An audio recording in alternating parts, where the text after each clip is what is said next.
안녕하세요. 인문기초회계 11주차 세 번째 시간입니다. 우리가 11주차에 들어와서는 자본 항목과 관련된 내용들을 공부하고 있습니다. 자본의 기본인 자본금과 자본잉여금 또는 이익잉여금 등에 관련된 내용을 공부하고 있는데요. 계속적인 내용을 공부하시면 아마 전체적으로 재무 상태표를 이해하는 데 큰 도움이 될 점이 있습니다. 자, 이번 시간에는 자본의 마지막 시간으로서 배당과 관련된 부분 그리고 자본 조정에 관련된 내용들을 가지고 공부를 해보도록 하겠습니다. 자, 배당의 종류라든지 또는 자본 조정의 항목이 어떤 것이 있는지 그리고 포괄손익 누계액이라는 것에 대한 잠깐 또 복습을 해보고 이런 자본의 변동을 나타내는 표가 바로 자본 변동표이기 때문에 이 자본 변동표가 어떤 형태로 나타나는지 이와 같은 것들을 잠깐 살펴보도록 하겠습니다.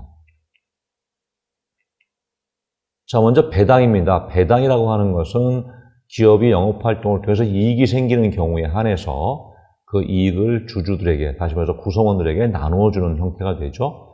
그리고 배당을 하고 나면 기업 내부에 남게 되는 것을 이익잉여금이다 라고 얘기했다는 것을 이미 배우셨습니다. 자, 그 배당의 첫 번째로 가장 일반적인 것이 현금 배당이겠죠.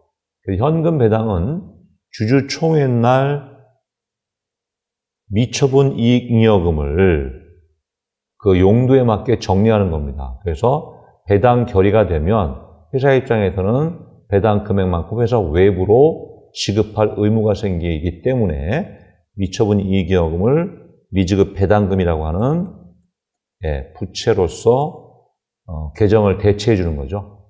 그리고 배당을 지급할 때는 부채를 현금으로 갚기 때문에 더 이상 부채 의무가 존재하지 않아서 미지급 배당금을 상계시키게 되는 겁니다. 상계시킨다는 건 잔액이 제로가 되는 뜻이겠죠. 자, 그런데 배당을 결정하는 여러 가지 요인들을 한번 잠깐 생각할 필요가 있습니다. 첫 번째는 이미 말씀드린 것처럼 배당 가능 이익이 있어야 한다 라고 하는 거죠. 결손이 계속 생기면 그 개념 구조상 결손이 생기는 기업들은 배당을 할 수가 없는 것입니다. 두 번째는 이익이 있다 하더라도 배당은 현금을 가지고 하는 거니까 우리가 이익이라고 하는 것과 현금이라는 게 꼭 같지 않다는 것은 바로 발생 기준에 의해서 이익이 만들어지기 때문인 거죠. 그래서 이익은 많더라도 현금 보유액이 부족할 수도 있고요. 반대로 이익은 얼마 안 되지만 현금 보유액이 많은 기업도 있습니다. 그래서 배당 가능 이익이라는 게 계산상으로는 충분하다 하더라도 현금이 작다면 그러면 배당을 지급할 수 없기 때문에 이와 같은 항목들을 충분히 고려를 해서 처리를 해야 되겠죠. 자, 현금 배당이 아닌 두 번째 배당 형태로서 주식 배당이라고 하는 게 있습니다. 자, 주식 배당은 배당을 현금으로 지급하는 것이 아니고 대신 회사가 주식을 발행해서 지급하는 꼴이 되는 거죠. 자, 그러면 현금 배당은 현금이 빠져나가기 때문에 자산이 감소되는 데 반해서 주식 배당을 할 때는 감소되는 자산이 없죠. 그래서 기업의 자산을 그대로 유지하면서 주주들이 원하는 배당의 압력에 대응하기 위한 그런 아주 효율적인 방법이다. 이렇게 얘기할 수 있습니다. 자, 상법상으로도 주식 배당은 당연히 가능하죠. 그래서 주주총회 결의에 따라서 발행하고요.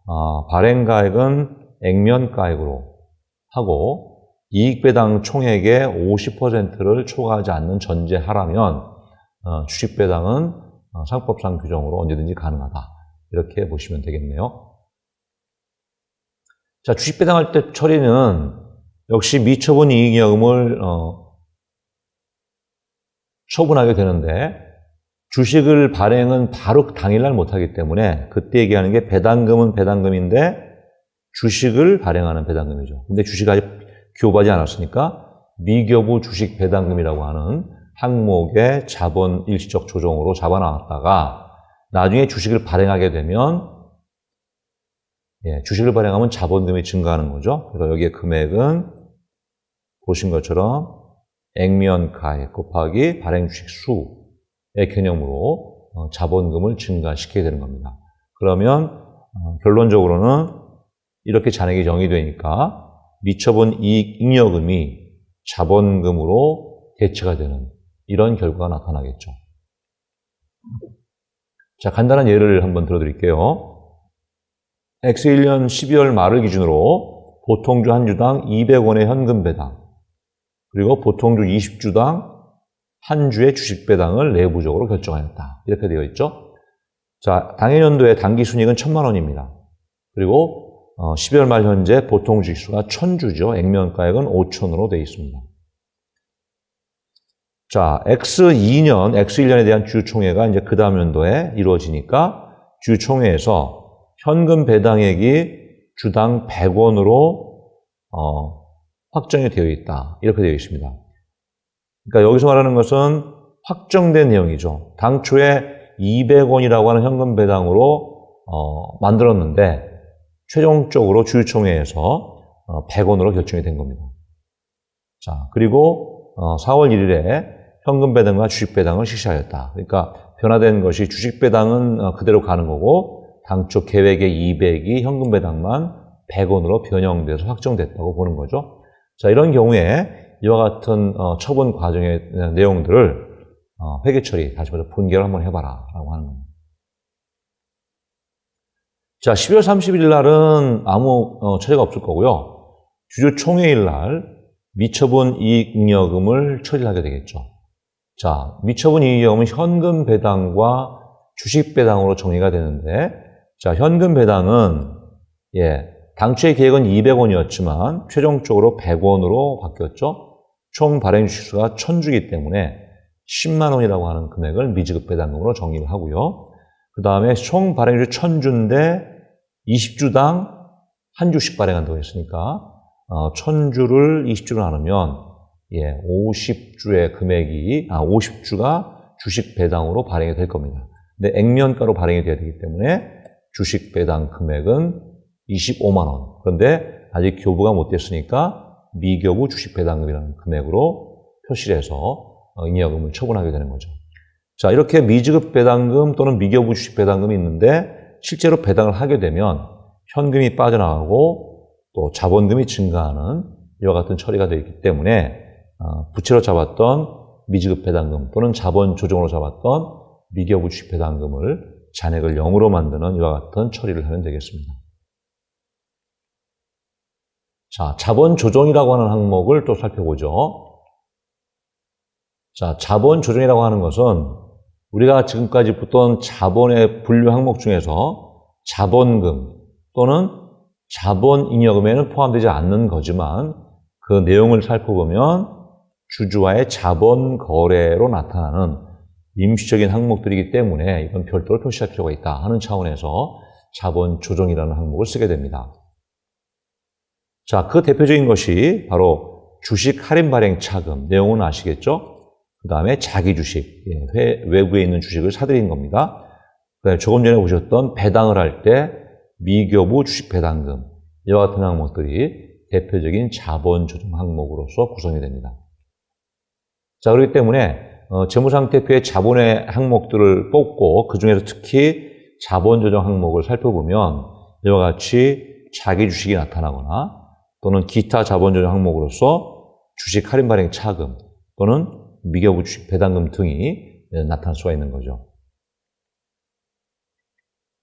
자, 주식 할인 발행 차금은 이미 말씀드린 것처럼 원칙적으로 주식을 발행할 때는 자본금이라고 하는 개념이 성립되는 거고, 자본금은 채권자 보호를 위한 최소한도의 최후 보루이기 때문에 특별한 이유가 아니면 원칙적으로 할인 발행을 인정하지 않고 있습니다. 상법상으로. 그렇지만 아주 특별한 예외적인 경우가 있죠. 그래서 회사 설립한 날로부터 2년이 경과한 후에 특별 거리를 거쳐서 그리고 플러스 법원의 인가를 받은 경우에 한해서 아주 제한적으로 할인 발행을 허용하는 정도의 수준에서 주식 할인 발행이 가능합니다. 자, 역시 마찬가지로 법의 규정을 잠깐 옆으로 돌려놓더라도 회계상으로는 계산 구조상 액면가액에 미달하는 발행가액이 된다면 그 차액을 주식 할인 발행 차금이라고 하는 계정 과목으로 처리하는 거죠. 자, 두 번째 자기 주식이 있습니다. 자기 주식은 회사가 이미 발행해서 외부로 유통되고 있는 주식을 회사가 다시 사들이는데요. 보통 다시 사들일 때 일반적인 목적은 그 주식을 구입해서 소각하거나 이렇게 되면 자본이 감소가 되겠죠. 또는 재발행하는 경우도 있고요. 아주 극히 일부 경우에 주식의 어떤 시세를 조정하기 위해서 사들이는 경우도 있습니다. 이와 같은 목적, 다양한 목적에 따라서 회사의 발행 주식을 회사 자신이 사들일 때 그때 처리하는 계정 과목이 바로 자기 주식이 되겠습니다. 자, 자기 주식에 대해서는 기본적으로 상법이 원칙적으로 자기 주식 취득을 허용하고 있는 상태입니다. 과거에는 상법 개정 전에 자기 주식의 취득을 원칙적으로 인정하지 않고 아주 예외적인 경우만 인정했는데 지금 원칙적으로 자기 주식을 허용하도록 이렇게 하고 있습니다. 자기 취득을 허용하고 있습니다. 자, 자기 주식은 회사가 가지고 있는 주식이기 때문에 기본적인 주식의 권리인 의결권 또는 배당권 이와 같은 권리가 자기 주식이 존재하는 한 일시적으로 제한이 되고 있고 활용할 수 없는 그런 상태가 됩니다.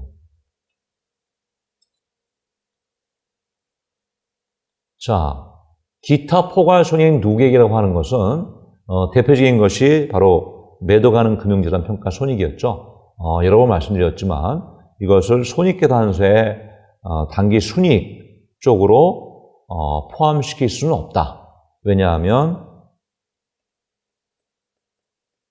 미실현 이익 또는 미실현 손실이기 때문에. 그렇지만 국제회계 기준에서 이 부분도 총손익에 포함시키라고 했기 때문에 단기 순이익에는 포함시키지 않아도 기타 포괄손익에 포함을 시켰고요. 그 기타 포괄손익에 포함시킨 부분을 재무상태표에서 누적해서 표시하는 것이 바로 기타 포괄손익 누계액이었습니다. 이와 같은 부분들을 여러분 예로 보신 것이 바로 유가증권에 대한 평가에서 매도 가능 금융자산에 대한 평가 손익이 여기에 해당하는 부분이었죠. 다시 한번 유가증권을 한번 살펴보시기를 부탁드립니다. 예, 맞죠? 총포괄손익의 항목으로서 포함이 된다. 그 다음에 재무상태표에 말씀드린 것처럼 누계액으로 표시가 된다. 이 누계액이 바로 기타 포괄손익 누계액 이름으로 나타나는 겁니다.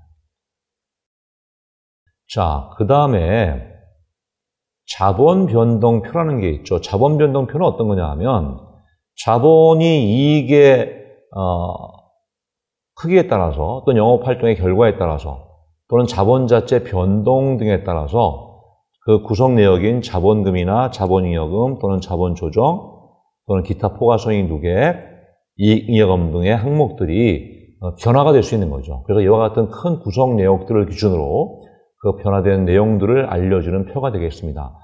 자본변동표는 회계 기준상 주요 재무제표의 하나가 되죠. 결국 이 자본변동표가 보여주고자 하는 정보는 자본의 변동 내역을 보여줌으로써 의사결정자들이 정보 이용에 도움을 주도록 이렇게 하는 것이 목적이 있습니다.